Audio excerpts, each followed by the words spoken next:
Greetings, everybody. This is my Module 4 submission at Wan Tao Kung Fu Academy. And the topic is Sensing Qi in Wing Chun. I will try to elaborate on the perspectives of sensing Qi from Grandmaster Ip Man to Sifu John Kogan. And as always,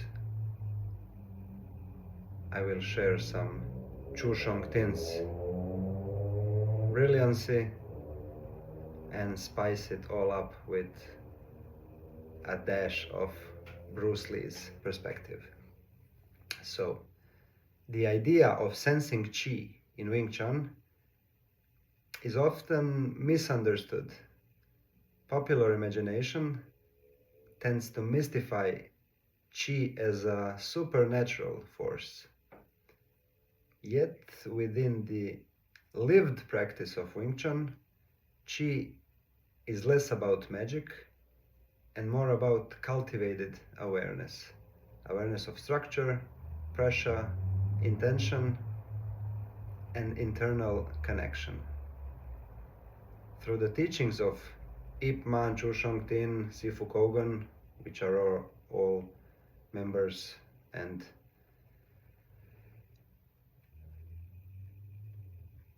flag bearers of our lineage, sensing Qi, is that a word, flag bearer? I believe you understood it. So through the teachings of Ip Man, Chu Shong Tin, and Sifu Kogan, I believe Bruce Lee as well. He's not our lineage, but we can accept him. Sensing Qi can be understood as the refinement of perception through body unity, relaxation, and direct experience. For Ip Man, Qi was never theatrical. That is a word, theatrical. His Wing Chun emphasized economy of motion, centerline theory, and relaxed structure. In this framework, sensing Qi arises most clearly through Qi Sao, or sticking hands, where two practitioners maintain contact and respond to subtle changes in pressure and intent. Ip Man's idea of Qi was inseparable from correct positioning and again relaxation. When the body is aligned and unnecessary tension is released, then one can listen through the arms. This listening is not mystical, it is tactile intelligence.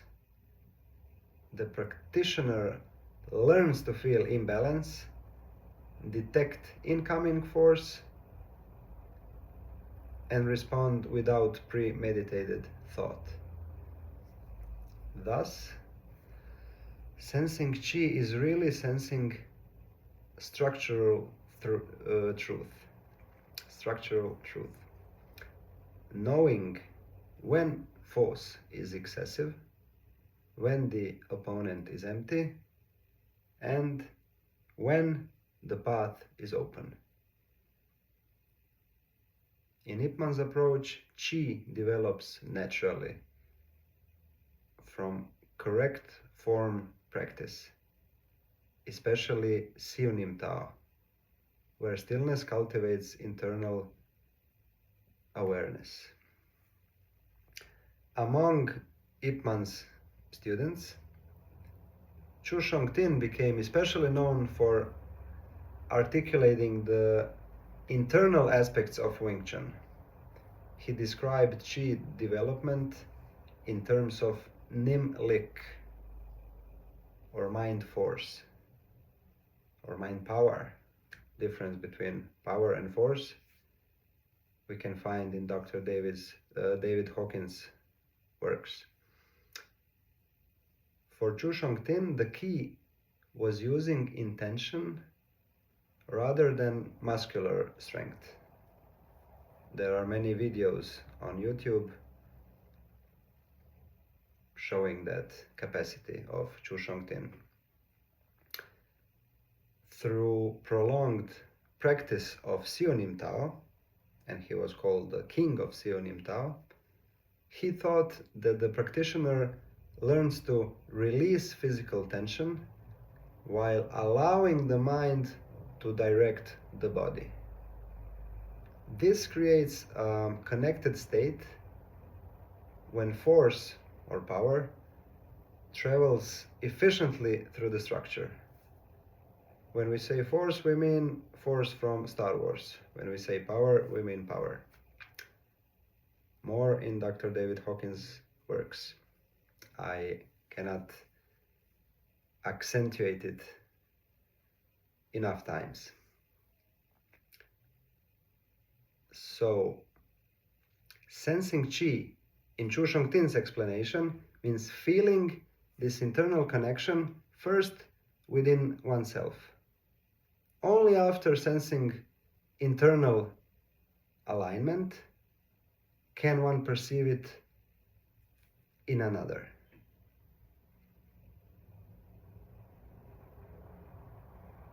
Chu Shongtin's view shifts the emphasis from external reaction to internal cultivation. The practitioner learns to relax deeply without collapsing, to maintain structural expansion, and project intent without brute force. In this sense, Qi is experienced as tangible fullness in the body, an energized yet calm state, the optimal state.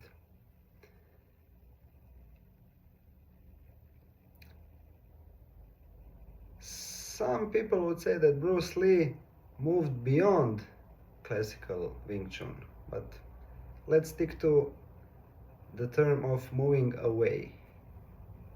He moved away beyond classical or Ip Man's Wing Chun to develop his Jeet Kune Do.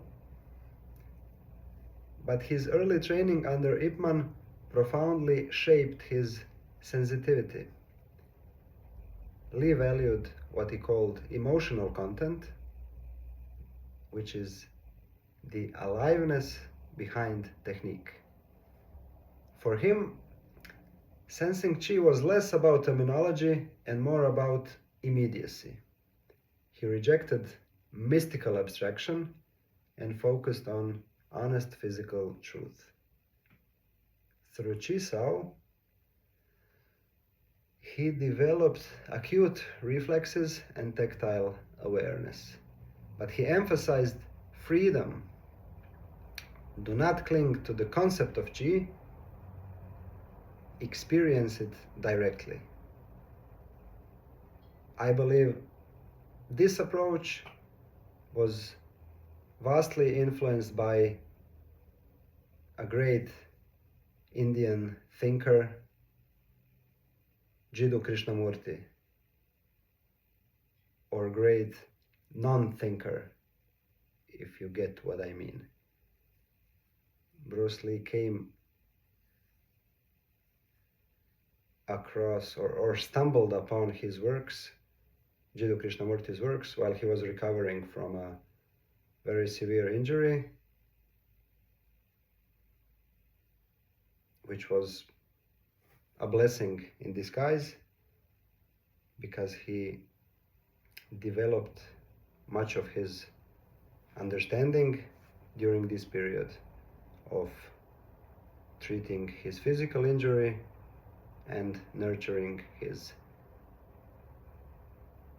spirituality and the capacity of observing without concluding. Lee's philosophy reminds practitioners that sensitivity must be alive and adaptable. Awareness is more important than fixed form, and true sensing arises when the mind is uncluttered. In this view, Qi is not something to chase. It is the byproduct of being fully present. That's Krishnamurti in essence.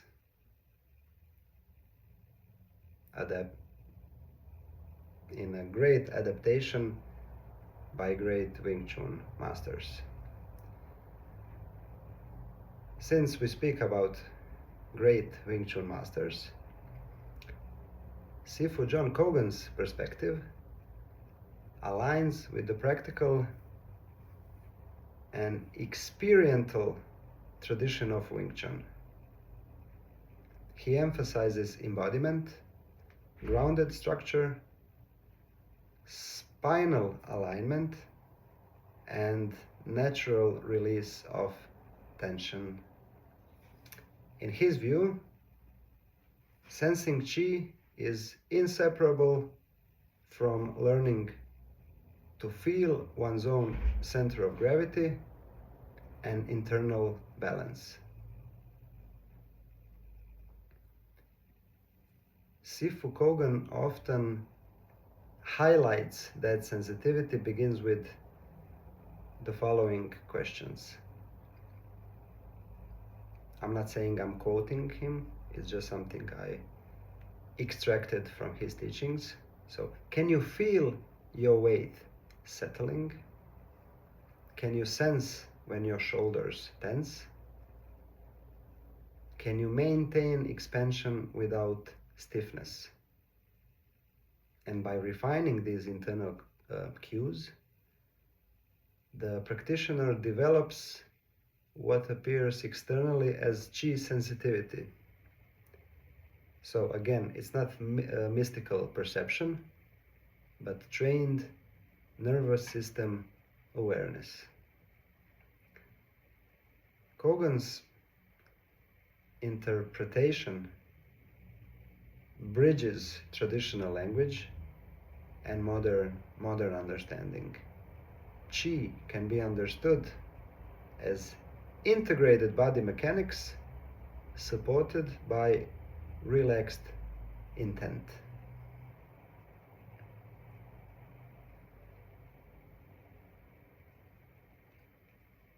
Across all these perspectives, a pattern emerges. According to Ip Man, Qi is revealed through relaxed structure and tactile listening. Chu Shong Tin, Qi is cultivated internally through intention and deep release. Bruce Lee, Qi must be experienced directly and freed from rigid conceptualization. Sifu John Kogan, Qi manifests as embodied awareness and structural integration.